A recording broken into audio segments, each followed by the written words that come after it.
Prazer estar aqui novamente com vocês. Eu gostaria de abordar também alguns temas sobre essa tragédia venezuelana e como a mídia brasileira está tratando esta tragédia. Primeiro, delegando um espaço muito pequeno e segundo, com títulos, né? Crise na democracia venezuelana. Mas não é isso que está acontecendo, o título está errado. Né? Também comentarei sobre o PSDB, né? Onde está você, PSDB, porque não fala abertamente o que está acontecendo, né? Está muito discreto, e a filosofia política que está por trás disso, que é a filosofia política bolivariana. E também quero comentar, entrando aí no tema que o Luiz falou, que lições isso deixa para o Brasil e que lições isso deixa para a esquerda. Né? Qual a ligação, né, com a esquerda? Quem defende, em geral, esses regimes tirânicos? Né? Que ideologia política faz isso? Então a gente tem todas essas questões aí para comentar. Eu gostaria de lembrar apenas um ciclo que, inclusive, você, Luiz, já compartilhou aqui conosco muito os teus gráficos, mas existe um ciclo degenerado de patologias governamentais. E, como você bem disse, há muito tempo tínhamos uma oligarquia na Venezuela. Depois da oligarquia, o ciclo negativo ele cai justamente no populismo, na demagogia, que é chamada demagogicamente de democracia, que na verdade é o populismo, é uma demagogia. E o ciclo seguinte é a tirania. Então a Venezuela fez o ciclo que está lá desde Platão. Né? Eu fui dar uma olhada em Aristóteles, Platão, encontrei esse ciclo lá. Quer dizer, a oligarquia ela vai degenerar para um populismo demagógico chamado de democracia, mas no fundo populismo demagógico, e depois ela desemboca numa tirania. Então esse é um problema realmente triste da gente observar que o povo venezuelano trilhou. E nós quase trilhamos isso também.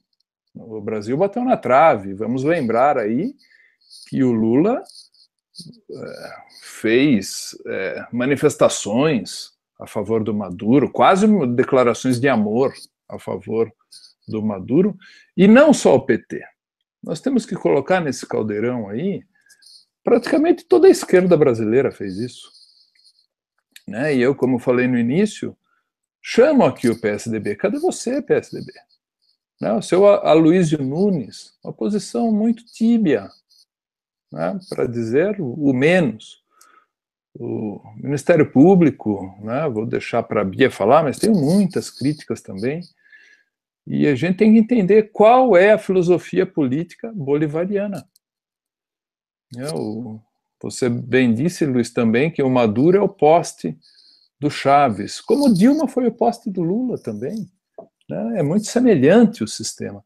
Aliás, quem quiser entender um pouquinho disso aí, tem um vídeo no meu canal, canal Vídeo Debate aí no YouTube, do Marco Rubio. E eu fiz a tradução, eu legendei o vídeo, eu mesmo. E vale a pena assistir esse vídeo para entendermos a seguinte obviedade. Quando nós mandamos dinheiro para o regime opressor, para o regime que oprime, você não ajuda o povo venezuelano. Você ajuda o regime, o sistema opressor. Então, eu endosso totalmente o embargo econômico que está sendo feito pelos Estados Unidos, esse embargo que foi assinado, inclusive, pelo presidente Trump para Cuba, e essa situação de tirar o dinheiro da Venezuela também. Parece que já os Estados Unidos tirou $500 bilhão da Venezuela, né? Deixou pegou contas do Maduro, pegou meio bilhão aí em nome do Maduro ou de laranja, não sei bem como é que é essa situação, mas tem que pegar mesmo. Nós temos que impedir que o alimento, o oxigênio vá para o regime que oprime o povo venezuelano. A ajuda para o povo venezuelano é essa, não alimentar a mão opressora. E neste vídeo que eu recomendei do Marco Rubio, ele deixa isso bem claro. Ok. Bom, eu assino embaixo tanto do que a Bia falou como do que você falou, Luiz. E a questão da Venezuela você colocou aí com maestria, e eu quero colocar isso para o Brasil. O que mais me preocupa de tudo que você falou foi quando você mencionou, e a oposição é socialista, a oposição se diz socialista, ou seja, é mais do mesmo. E no Brasil eu vejo essa situação. A grande oposição à esquerda no Brasil, a turma diz por aí que é o PSDB, mas, meu Deus do céu, PSDB é social-democracia, é um partido de esquerda. E não é isso que eu escuto. Eu escuto ainda pessoas falando, os direitistas do PSDB. Veja só, o pessoal, com o perdão aqui do xiste, da brincadeira, mas o pessoal está comendo feno politicamente, né? Não está adequada à ideologia política. Então, o que nos resta fazer de ponto principal é combater essa ideologia, porque em termos de Brasil, fazendo uma comparação com a Venezuela, que a gente se orgulha de falar, aqui não é Venezuela, aqui a gente tem instituições e tal, mas veja bem, como a Bia bem colocou, MP aparelhado. Agora eu pergunto, o que não está aparelhado aqui? Né? A pergunta não é o que está aparelhado, é o que não está, e eu não vejo resposta a essa pergunta. Tudo está aparelhado. É o Ministério Público, é o Legislativo, é o Executivo, é o Judiciário, ou o Judiciário não está aparelhado. Ou alguém confia no Supremo Tribunal Federal, alguém acha que a Justiça do Trabalho é ultraliberal, que os juízes do trabalho são super liberais, super conservadores. Não são. Eles são ideologia de esquerda, nítida, clara e sem drama com isso. É o que é, isso é um fato. Os partidos políticos são ideológicos. Eu me lembro, Luiz há de lembrar, no auge ali do impeachment, a gente procurando, lendo o estatuto dos partidos políticos, os partidos políticos que nós mesmos considerávamos aí uma exceção. A gente lia o estatuto é o welfare state, não tem jeito. É aquela burocratização, aquela todo... Né? Então, não tem. Os partidos estão... Hoje temos a exceção do Partido Novo, uma coisinha aqui, outra ali, mas estou falando de forma estatutária. Tá? Forma estatutária. O estatuto dos partidos não representam os interesses do povo brasileiro definitivamente. Né? Então, o problema está também generalizado nos partidos políticos, né? O sistema aí de eleição dos candidatos. Aí temos os sindicatos, temos todo o sistema cartorial, como pano de fundo uma abjeta carga tributária. Aí temos uma burocracia hedionda, que é pior do que a carga tributária, porque, veja, o imposto no Brasil, ele não é só caro, ele é difícil de pagar, ele é feito para não dar certo, ele é feito para você errar no pagamento. Aliás, sempre coloco aí um trechinho do livro A Revolta de Atlas, né, da Ayn Rand, bem no meio, no volume 2, bem no meio, tem uma discussão lá de um empresário com um agente governamental corrupto, e esse agente governamental, ele esclarece para o empresário que aquela carga burocrática é justamente para que o empresário fosse obrigado a ficar fora da lei, que eles querem pessoas fora da lei para controlar, e daí o sistema vai lá e controla. Então ninguém está dentro da lei. Então um cidadão fora da lei é um cidadão acuado. Então o sistema vai lá e oprime porque ele tem o controle daquela situação. Então é muito interessante, né, que uma obra de ficção retrate tão bem a realidade, né, que a gente viva. E também me assusta, para terminar esse cenário de horrores que ocorreu na Venezuela, e nós vemos aqui no Brasil, né, nós tiramos a água assim um pouquinho da cabeça, mas a gente não pode falar, agora estamos no paraíso, né? Houve impeachment, tal. E eu concordo muito com o que a Bia falou, inclusive do Janot. E agora, se você lembrar, Bia, eu fui até Brasília um dia aí para a gente acertar o impeachment, e nós assistimos o Janot em ação, eu e você. Tom Martins e Beatriz Kisses assistindo o povo lá fora, e o Janot fazendo as trapalhadas dele lá em plenário, sem ouvir a voz popular, uma dificuldade tremenda para encaminhar as coisas. Agora, quando é do interesse de certo partido político, né, a gente não fala qual, começa com P e termina com T, e aí, né, quando é desse interesse, aí o Janot vira um poço de eficiência, quando é para favorecer. Está esquisito, né? Tá esquisito. Eu vi isso com os meus olhos. E para terminar a brincadeira toda, nós temos as universidades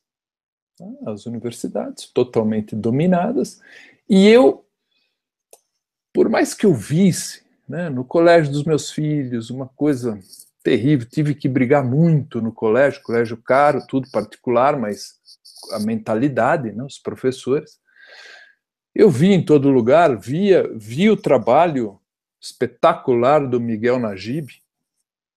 Quanta besteira o Najib teve que ouvir, nossa, do trabalho dele. Filósofos renomados indo no Roda Viva, falando mal do trabalho do Miguel Najib, de maneira... o cidadão não leu o projeto, porque ele fala mal do projeto do Miguel Najib e depois sugere exatamente o que está no projeto, que é uma coisa ridícula. Então a gente fica triste quando vê tudo isso, né? E eu fui fazer faculdade, minha terceira, fui lá, me inscrevi, porque eu quis ver com os meus olhos.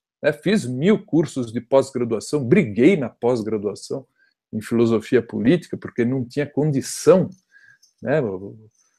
Eu me levantava em sala de aula e falava, professor, não pode mentir para os alunos desse jeito.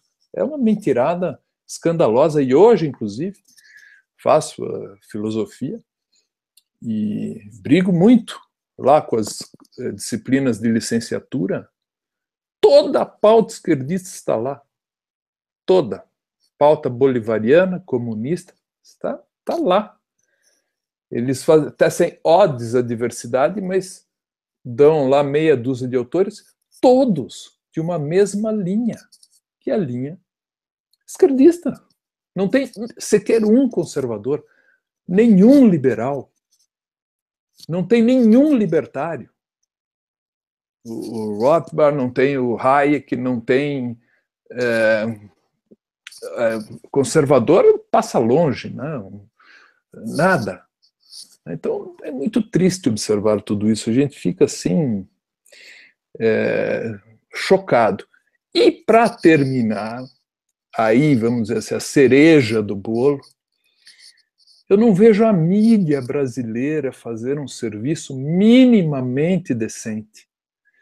Nós temos que contar com a internet, porque na mídia eu não vejo nada que preste. 100% do que eu assisto na mídia televisiva é mentira. É uma coisa impressionante. As notícias são dadas de maneira que aquela notícia induz você ao oposto. Como eu disse no início, crise na democracia da Venezuela. Quer dizer, essa notícia já... O que está por trás? É que existe uma democracia na Venezuela. Então, esse é o cenário que eu vejo, cenário preocupante, e a solução para isso, para nós aqui, falando de Brasil, temos que estudar os ciclos saudáveis e patológicos de governo, temos que estudar esses ciclos, são ciclos importantíssimos para a gente não repetir erros históricos. Temos que estudar a situação da Venezuela e vermos as semelhanças que nós temos com a Venezuela, porque não adianta bater no peito, né? Brasil não é Venezuela. Não sei se foi a Bia ou o Luiz que disse, muito bem dito, que há 10 anos atrás, 15 anos atrás, a Venezuela também não era o que é hoje. E o Brasil, se não tivesse escapado, graças a esses heróicos cidadãos brasileiros, e a gente tem que nominar o pessoal que foi às ruas, Beatriz Kisses, Luiz Felipe, todo o pessoal, os jovens, todo mundo que foi às ruas, né?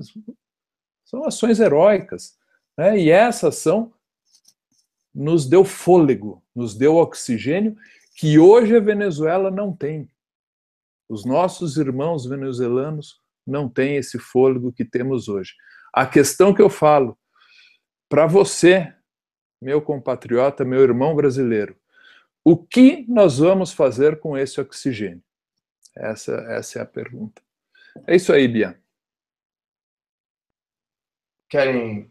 Ok. Bom, você quer começar? Quer falar, Tom? Eu vou começar, responderia assim para você, meu caro, que você começou já com a pergunta certa. Essa pergunta que você fez é a correta. Quer dizer, o que eu posso fazer? É isso que ele está perguntando. Ele não está só falando, vai Luiz, vai Tom, vai Bia. Não, ele está falando, pessoal, o que eu posso fazer para ajudar? Então, você, ao fazer essa pergunta, já entra com o pé direito na condição de um ativista. Antes até de me alongar nessa resposta, eu queria só complementar aí o que a Bia falou, e gostaria de transmitir a minha solidariedade aos nossos queridos irmãos venezuelanos.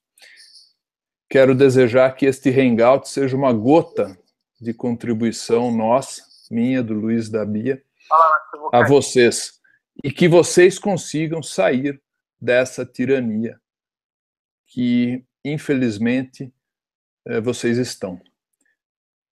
E voltando agora à resposta, né, do nosso amigo, uma coisa importante para você fazer, e para todos que nos escutam em termos de assistencialidade para o Brasil, de ajuda para o Brasil, seria tomar consciência das ideologias políticas e do que elas fazem, do peso que isso tem.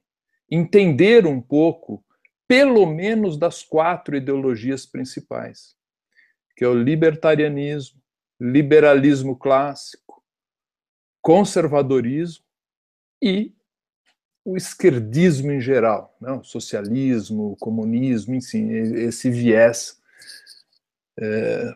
que a gente nota que deságua na tirania. Essa consciência acho importante todos que nos acompanham ter. Qual a ideologia que deságua na tirania? De todas essas que eu falei, tem melhores, piores, tem o problema do liberalismo, que ele não atua tanto na moral. Enfim, tem virtudes e defeitos de cada uma. Agora, qual é aquela que leva à tirania, leva ao despotismo?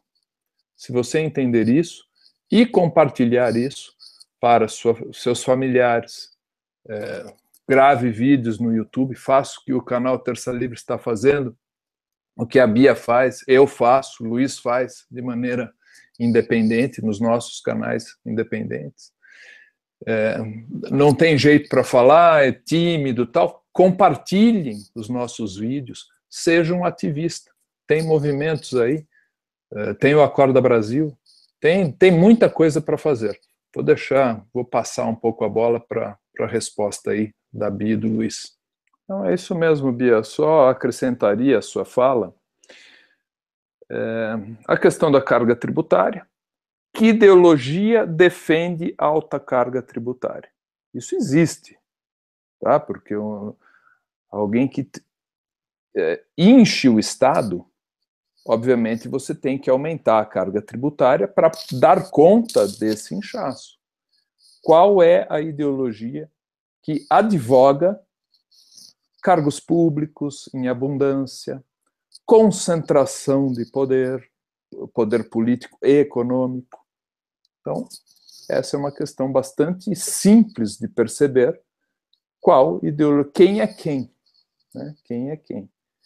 E é isso, basicamente nas pautas mais polêmicas, né, ideologia de gênero, tudo, explicar isso com exemplos práticos, como bem disse a Bia, né? Você quer que a sua filha vá num banheiro, qual? Que banheiro ela vai? No colégio misto, só para mulheres? Como é que é essa situação, né? Uma criancinha.